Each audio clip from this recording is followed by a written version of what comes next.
Do you know what a blacksmith is? No, I haven't got a clue. With someone who molds metal. Ain't it someone like makes? No. Well, I'm not particularly sure. No. How would you describe what they do? Something about metal, possibly? Shoeing horses and doing things like that. Yeah. Both the blacksmiths 100 years ago, they used to do manual work. Horseshoes and stuff. And armour. Just general moulding of metal and. That's quite a tricky question, actually, I must admit. Don't they work with metal or something? No idea what they are like nowadays. Is there a blacksmith in Harlow that you know of? No. None that I know of. I haven't really looked, so I can't say. Are they even still around? I don't know of one now. There's not, no. Not that I know about, anyway. No, I didn't. I didn't know that, no. Maybe there is, yes. I think there might be, in answer to that.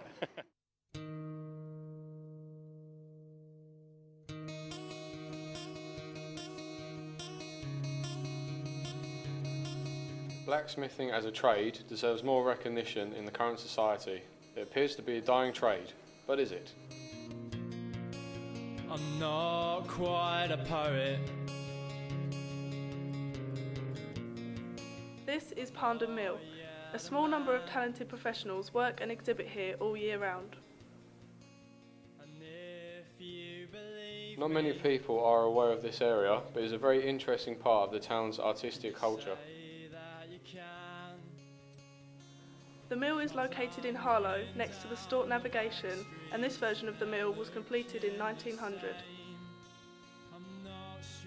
There were several before this time, which were destroyed in fires. Alan Freeman is a blacksmith whose forge is located on the grounds of Pandon Mill. He has worked here for over 20 years, working on metal for all purposes and commissions. His title is ornamental blacksmithing, but his skill in metalwork stretches much further. In his spare time, he is also restoring his own canal boat.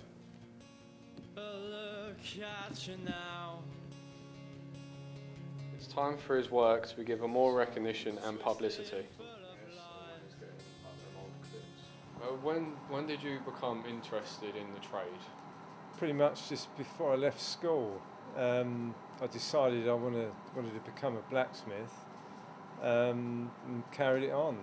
And as I said, tried to get into it but couldn't, so taught myself. What was it that attached you to the profession?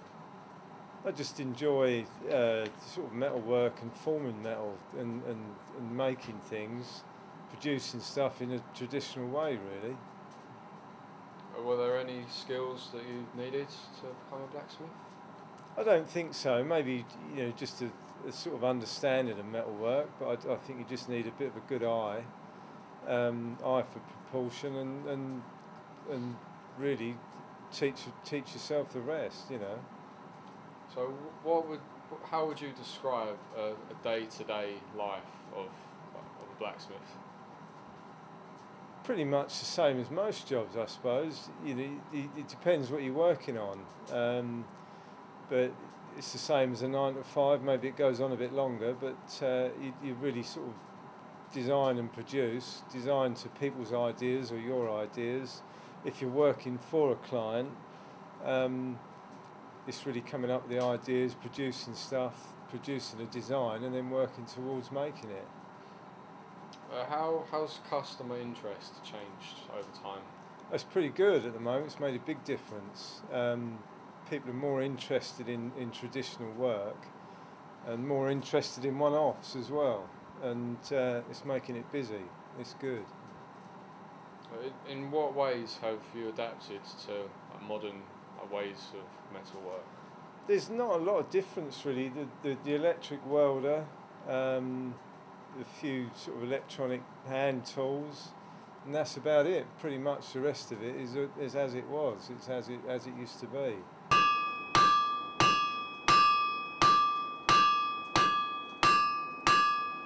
How much has the profession changed over the years? I don't think much at all. You know, it fits in. There's more work. There's more diverse work to be done now. There's sort of all sorts of opportunities, really. How do you think you need to go about promoting the trade in the future?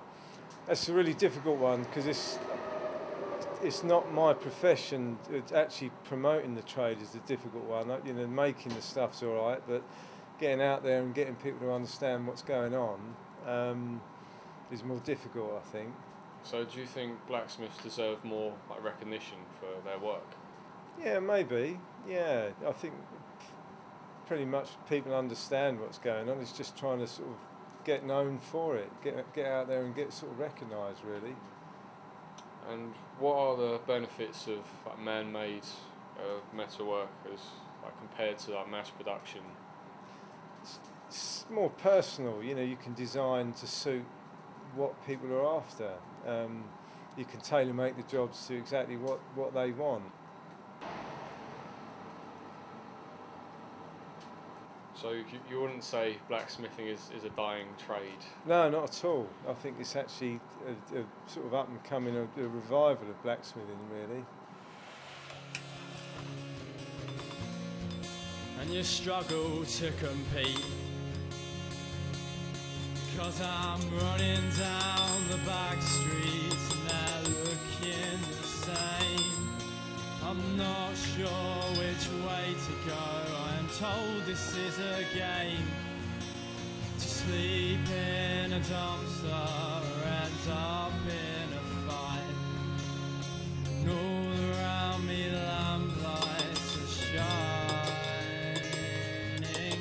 bright.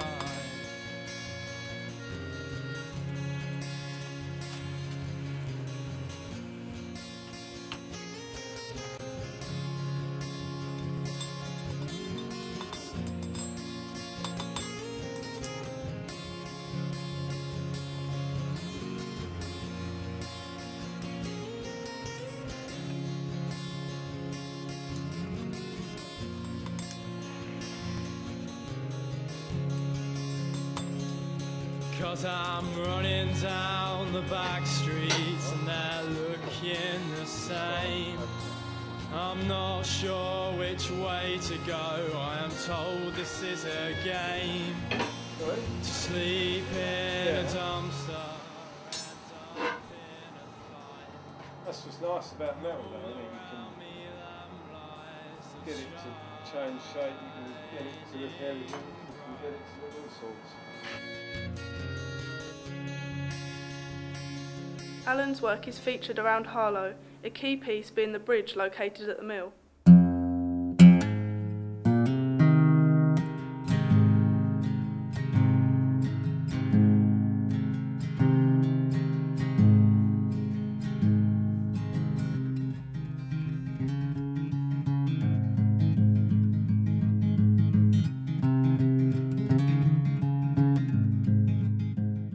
How long did it take you to make the metal for the bridge? It was about 3 or 4 months altogether, from start to finish, but that wasn't including the design work. It was just actually making it. I made it over at the workshop, and then the whole thing had to be planned so it could be taken apart and brought on the site. So the glasswork on the bridge, is that from the person who does the glasswork? Yeah, there's a lady called Karen Murphy. They decided they wanted to incorporate her work into the bridge as well, so that's what it's all about. She's another artist that works at the mill. So speaking of the sculpture trail, how does the bridge, is that sort of a midway, or is that the start? It's pretty much the start.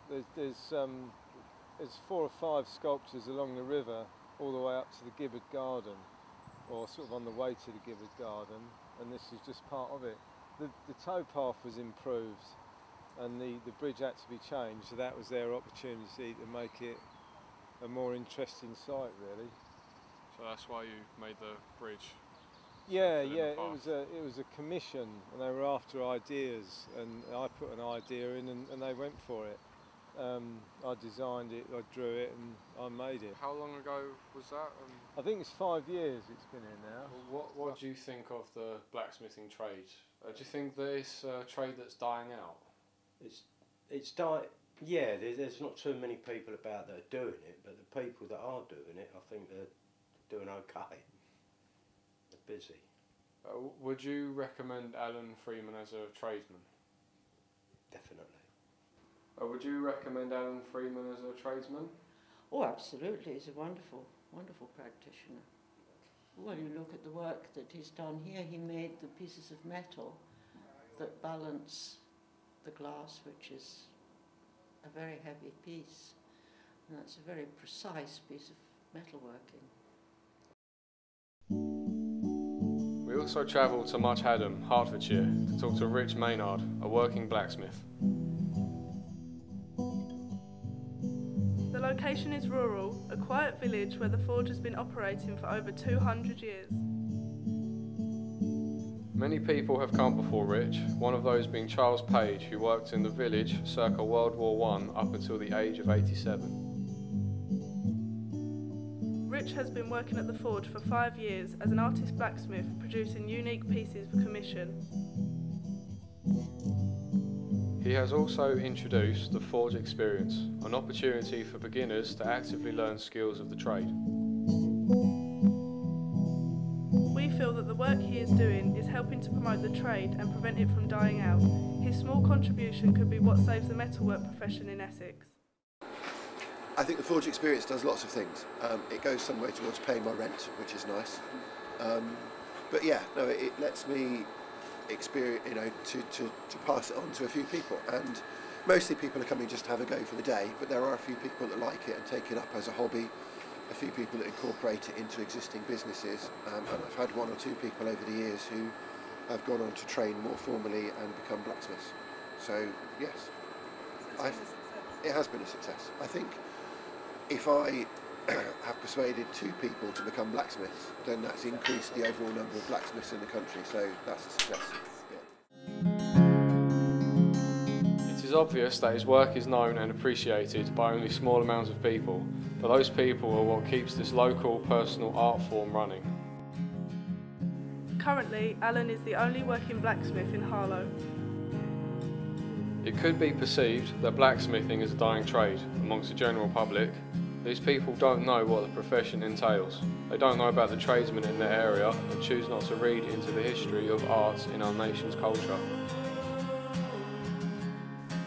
However, blacksmiths in their own right have as much work as they have ever done, with the demand for personalised metalwork still in existence.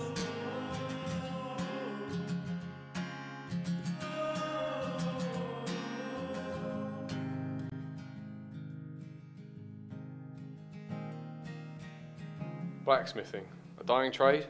We think not.